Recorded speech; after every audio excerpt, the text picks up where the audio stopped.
Hello ma'am sir, magandang araw po sa lahat. So nandito po tayo ngayon sa bahay ni nanay, yung nanay na humihingi ng tulong para sa operasyon ng kanyang anak. So ito na po mga ma'am sir, ang anak niyang may sa ulo, kailangan maoperahan. So bukas na araw, December 23, 2025, bukas ang operasyon.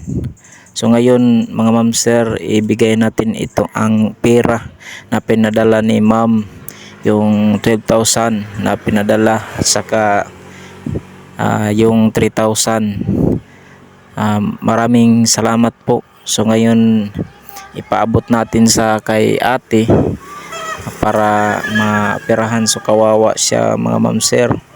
Yan, kita nyo yung babae nakaupo. So siya mga ma'am sir, bukas na araw kailangan maoperahan.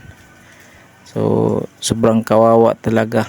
So sana may mga tao pa na magbigay tulong para sa kay ate.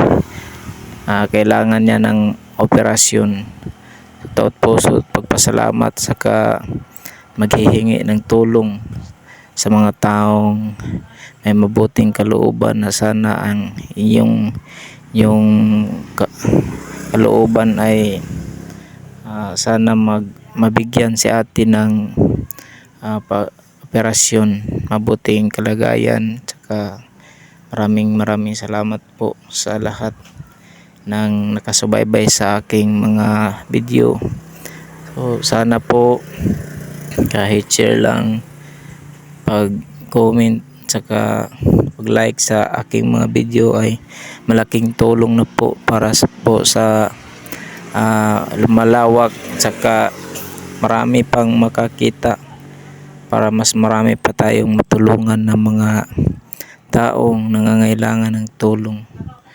So maraming salamat po sa Panginoon na siya ay palaging gumagabay, siya palaging sumasama sa ating sa araw-araw nating ginagawa.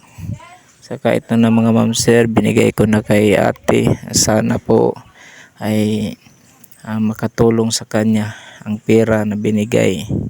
So maraming salamat po. Sana ay huwag kayong magsawa. Salamat. God bless you all.